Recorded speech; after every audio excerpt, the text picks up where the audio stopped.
It's okay to just go talk. No, Lily, don't step on the fork. Lily, what the No! Sorting through the world of mental health care can be very confusing. There are so many job titles, issues with accessibility, plus the social stigma.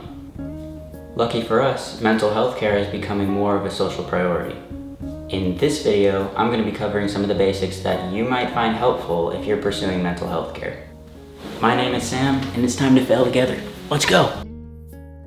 Quick disclaimer, I'm not affiliated with or sponsored by any of the resources mentioned.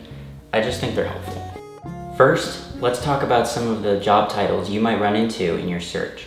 And don't worry about picking the right professional. We'll get into that in a minute. Believe it or not, counselors and therapists are not the same thing, but they do have a lot of similarities. A counselor is simply someone you go to talk to. Usually, in these kind of sessions, you're working through day-to-day issues, stuff that isn't quite as weighty. Typically, these professionals handle lighter caseloads and don't diagnose. They're there to help you work through some of the more minor issues that may come up in your life, that you may need an outsider's objective opinion on. These professionals will hold at least a master's degree in psychology or another related field. Similar to counselors, therapists are also just someone to talk to. However, the types of problems you might be bringing to these professionals are probably a little more complicated, and you might go a little bit more in depth. In some cases, they also have the ability to make some common diagnoses, like anxiety or depression, but this depends on their particular license and the state that they got it from. Typically, these professionals will hold at least a master's degree. They could hold a doctorate's degree as well, but this isn't necessary. If you're looking to get specific testing done on some of the more complicated to diagnose disorders like ADHD, autism, or personality disorders, this is the type of mental health professional for you. Some psychologists offer therapy services, but not all do. It just depends on how the specific professional wants to spend their time and the practice that they have. Based on the standards of the American Psychological Association, link in the description, psychologists should hold some form of doctoral degree. Finally, if you happen to be looking for meds, this would be the place to go.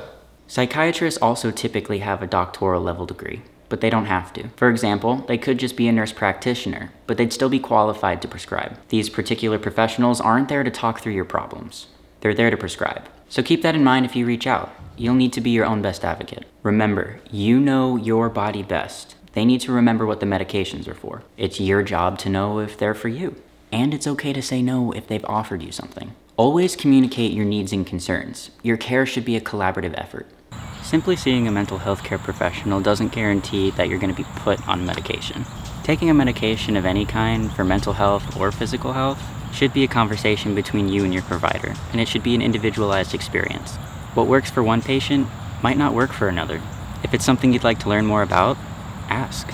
If it's offered and you don't want it, say so. It's not the only way to navigate mental health care. There are plenty of alternative and supplementary options to medication. Be your own best advocate and do your research, but also be receptive to what the provider has to say. Your care should be collaborative, no matter what the solutions include. When it comes down to it, who you're going to see depends on the severity of problems you're experiencing. If you need help working through your day-to-day problems, seeing a counselor might be the best fit. Some examples may be needing help navigating social interactions, friendships, or other relationships, considering a job change, or beefing up your decision-making skills. But if you're working through more difficult problems like a messy breakup, trauma, abuse, injury, disability, then you might want to consider a therapist. And don't worry too much about deciphering between the two. When you reach out, there's usually a process to make sure the two of you are going to be a good fit, or a referral to someone else who would. If you're looking for testing services for school, work, court, or just because, then you'll definitely have to get in touch with a psychologist. These are the only professionals that perform this service, but some also offer therapy.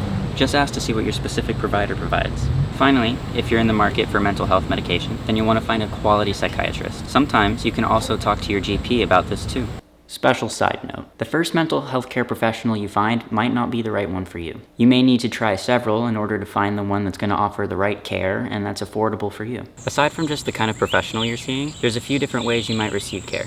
Most therapy services are provided in an outpatient setting, meaning that you visit, you receive care, and then you leave. This is the same thing as if you were visiting your general physician. However, if you check into a hospital, center, or clinic of some kind for long-term care, say addiction recovery or the hospital, you would be in what is called inpatient care. This would be similar to checking into a hospital after an accident or recovering from more complicated surgery. Typically, you'd be in an outpatient setting, but if inpatient care is needed, it's there. Now, one of the biggest concerns for healthcare professionals, or any healthcare professional for that matter, is how you're going to be able to pay for it. Luckily, there's several options. Not all providers accept all forms of payment, but it's safe to say that most would take cash. Self-pay or cash pay means that the cost of the session comes directly from your wallet. This sounds simple enough, but most of us probably won't be able to afford this method. It's not unheard of for sessions to cost upwards of $100 an hour. Sliding scale is similar to cash pay, but in this case, it's more of a pay what you can afford kind of scenario. You'll provide them with some information so they can place you in an opening, if they have any left. And while paying via sliding scale does not require insurance, it may end up costing the same or even less than the copay afforded by being insured. If this option is available, just know that your professional is happy to be able to offer it. They know it can be hard to afford these essential services. Insurance is probably the most obvious method of paying for medical care, but not everyone has access to insurance. And even if they do, the terms are not always the greatest. There is such variation to insurance coverage that I can't get into details, but I can give you a resource related to having insurance. I recommend Psychology Today. Again, I'm not sponsored or affiliated, but I have used this free website when trying to find help on my own. The site is primarily a media outlet, but they also offer a directory for finding therapy and other healthcare providers. Their website allows you to filter for many different categories to help narrow your search, including zip code, gender of the provider, types of therapy methods used, insurance that the provider accepts, specific issues you may be seeking help for, and more. Let's talk about securing your first appointment. I know that making that first step is scary, but trust me, you'll be happy that you did. Make sure to look for local options. Since many providers now offer telehealth, that radius is much wider. However, it's not uncommon to have the initial visit be in person. Professional licensure varies depending on the state. This means that you would have to connect with a professional whose license is for the state you would be receiving care in. Keep in mind too that if you go on vacation to another state or country, you won't be able to legally have an appointment during that time. Once you've found what you're looking for, all there's left to do is reach out. You may need to follow up too. There's just so much demand with limited resources, so they might just need a reminder or a nudge. Everyone wants the best for you, so don't be discouraged. While I can only stroke your heads for so long, your friends are going to be a huge asset here. If you're scared, that's what they're there for. Just give them a call. Let them know if they can sit in the room with you while you research. Press the send button on the phone to call, or help you draft a script or a list of questions. That being said, be prepared to represent yourself when it comes to communicating your needs. Only you can do that. When you first call to make the appointment, keep it simple. When the receptionist or intake specialist asks you, "Why are you seeking care?" just say, "I'm feeling sad or depressed," or "I need help with anxiety." They don't need the details, but they do need to make sure they're scheduling you with a good fit. Finally, just take a deep breath. This is a big step, and you should be proud of yourself. While therapy might be a great approach for some people, others may not feel comfortable or be able to access it for many reasons, not just affordability. In this case, it might just be best to find support by other means. Bit of a disclaimer here. I think it's safe to say that most of us have the same stereotypical image in our heads when we think of a support group, thanks to various media. But I can assure you that social support groups can go beyond the methodology and structure of AA, Alcoholics Anonymous. And while AA and its variants have their use, not everyone needs such a structured environment. Social support groups can meet just about anywhere and be for just about anything. Really, it's just a group of people dedicated to talking about a particular topic or issue. While most support groups I've seen are led by somebody licensed in the matter, this may not be a requirement. It all just depends on the specific scenario, so let's talk about how to dig in and find some. There are tons of options, both online and in person. Some groups might even offer both options, either synchronously or on separate days of their operating schedule. Support groups can often be found in local publications and mailers, through the local library, or simply by trying on a Google search. They can have varying degrees of specificity or generality, so finding a fit is always a possibility. Just remember, it might not be the first one you find. It's okay to just try out a group and see if it's right for you. Don't be afraid to ask for referrals if you think it might not be the one. Oftentimes, support groups have moderators or other leaders, that should be able to point you in the right direction. Community and other recreation centers, like libraries, host tons of options for meeting people with similar interests. You can play a sport, practice a new skill, or straight up just learn something new, all while surrounded by others who are interested in the same. Finding a group that are all interested in the same hobby as you might be a good way to bridge the gap until you're in a place to try other options. Attending a religious group gives you the opportunity to connect with others and a higher power if that's what you need. There are countless approaches to spirituality, and with that are many houses for these approaches.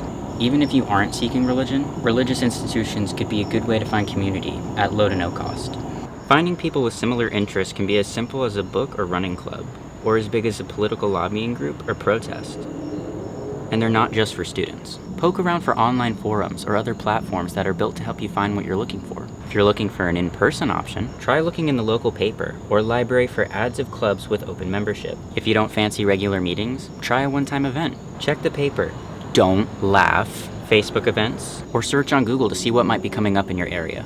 If you can splurge, maybe even try an event that's a little farther from home. Larger events like conventions collect all kinds of people. You never know what you'll find. And while apps are my least favorite option, I'm including them because they're accessible. This is both a pro and a con. Apps that connect you to people with the swipe of a finger are easy to use, but this also means that it's flooded with people who don't take it seriously. While it is technically possible to connect with people using these apps, I don't personally recommend it. In my experience, it can take months to find just one person that you might actually keep up a conversation with. And this isn't for lack of trying. But I have heard from countless others stories of success, so who knows? It might just work for you. Self-care comes in all forms. I mentioned several throughout the post. Many people think that self-care has to be a quiet night with candles and a bubble bath. But that doesn't work for everybody. It may be surprising to learn that attending a protest can be a form of self-care. Anything that you can do to recharge and help you find your center can work. Just make sure that if it involves other people, they're happy and consenting to take part. If it suits you, like and follow for more ways to fail together. See you next time.